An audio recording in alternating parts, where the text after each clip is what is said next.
If you want to be a part of the conversation before it happens here on YouTube, click that link in the description to join the free Courtside Financial Discord. What's going on, everyone? My name's Obi, and welcome back to the Courtside Financial Podcast, the podcast where we talk about business and technology. In today's episode, we're going to be talking about NIO's 2024 strategy, the rise of innovative suppliers, and a plethora of other things. Super interesting, super informative episode.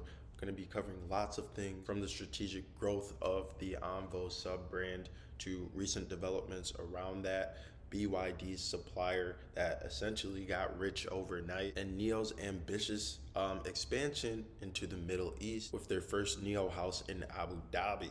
So super interesting, super insightful episode. Make sure you hit the like button, make sure you hit the subscribe button. If you're new to the channel, click the notification bell icon and leave a comment down below, please. All your engagement really does go a long way in helping out the channel, helping us to reach a broader audience. And so without further ado, let's dive into today's video.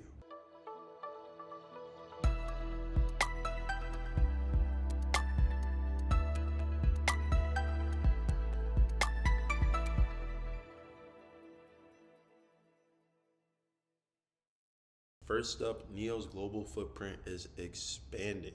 Tomorrow, November 28th, they will be launching their first NIO house in Abu Dhabi. This isn't just another showroom, it's NIO's entry into the Middle East and North Africa market. William Li, CEO himself, is flying in, underscoring the importance of such an event. And as we know, NIO houses have always been more than retail spaces. They represent NIO's commitment to building an entire community-centric ecosystem. And I think that this approach has been a cornerstone of the brand's identity, setting them apart from competitors like Tesla. Speaking of Onvo, now we've been saying that the company plans on a NIO sub-brand. By the way, for those of you who don't know, the company plans on delivering 10,000 units in December. Well, they came out and said that they're confident that they will be able to deliver 10,000 units in December. They doubled down on that. Let's take a look at their recent trajectory. September, they had 832 units delivered. October, 4,319. And last week, 1,300 insurance registrations, which represent a 27.45% increase. And this growth isn't just random. Onvo has a detailed production ramp-up strategy. October, 5,000 units. December, 10,000 units. January, 16,000 units. March, 20,000 units.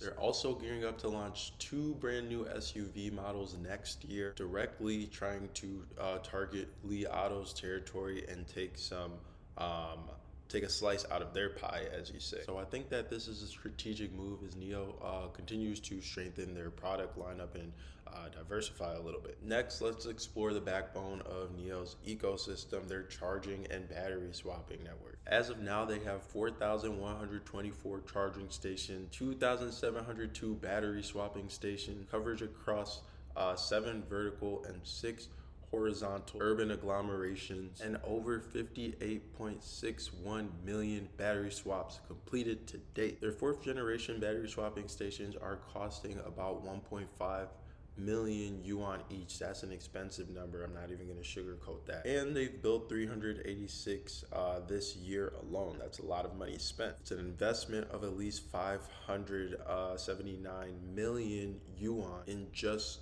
the swapping stations alone. This does not include operation costs. Despite these impressive numbers, there are some financial realities and challenges that we have to face and overcome as NIO investors, part owners in the company. Q3 2024 saw record high deliveries and increased revenue. However, net losses rose to 5.06 billion yuan, an 11% year-over-year increase. So as we've discussed already on this channel, William Li has outlined 2 significant goals for the company within the next 2 years: achieve profitability by 2026 and double sales next year. That's 2025. Achieving these goals won't be easy. NIO's lineup is averagely priced at over 290,000 yuan, and their primary sales come from their 5 series models and their 6 series models.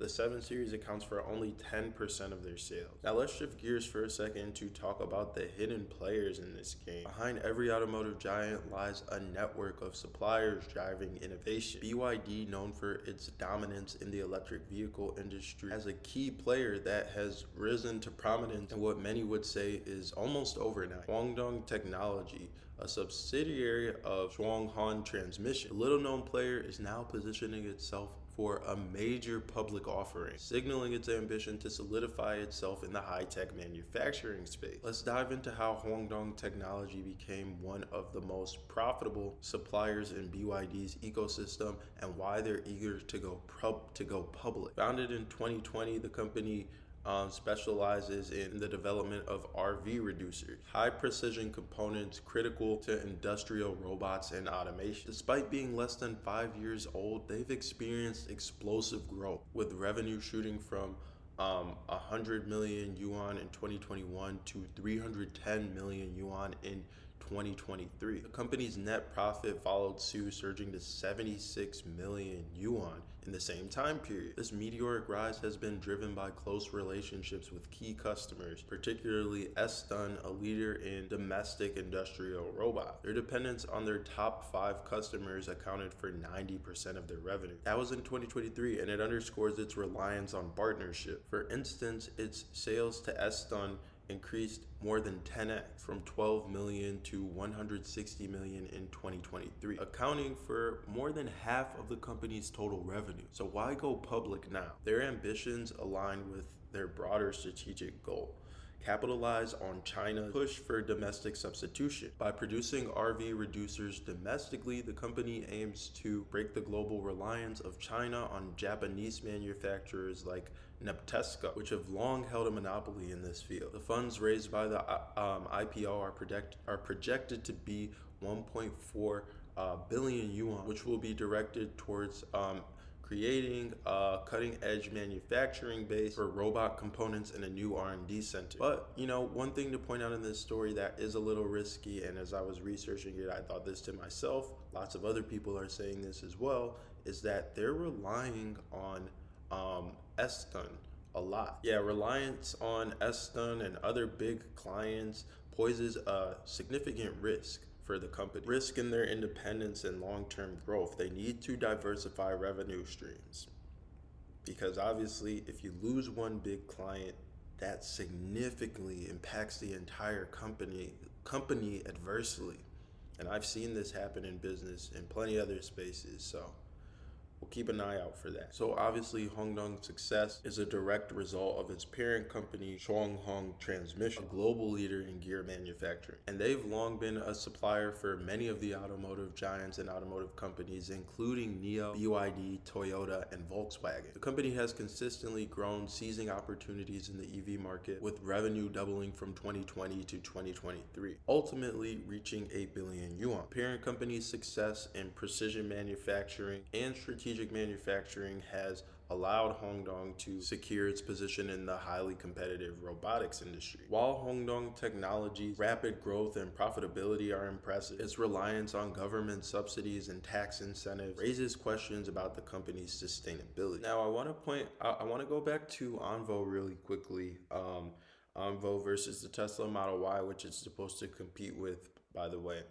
A lot of people are comparing the delivery numbers, especially for the month of October. In the month of October, the Onvo L60 delivered 4,319 units. The Tesla Model Y delivered 40,000 units. Okay, interesting. Well, why is that? It's pretty obvious. Anyone with a brain can understand why. Onvo's still ramping production. The Tesla Model Y has been around for a long time. The Tesla Model Y is more popular and more familiar than the Onvo brand.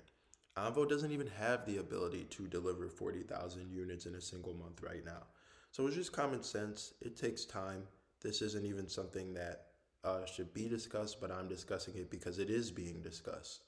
So anyways, that's going to be it for this episode of the Courtside Financial Podcast. I hope you guys found this super interesting. We talked about how one of BYD's suppliers essentially got rich overnight.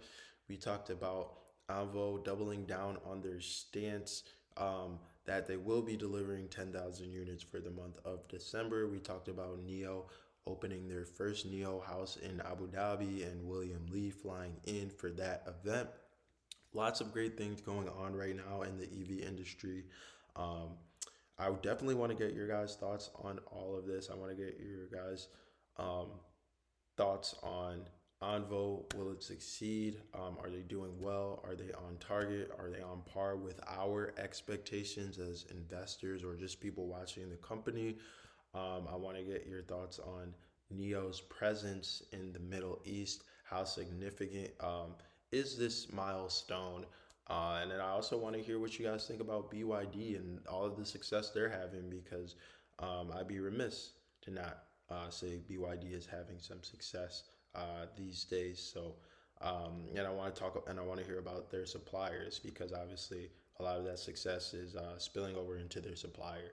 Um, when I read that article, it says BYD Supplier gets rich overnight.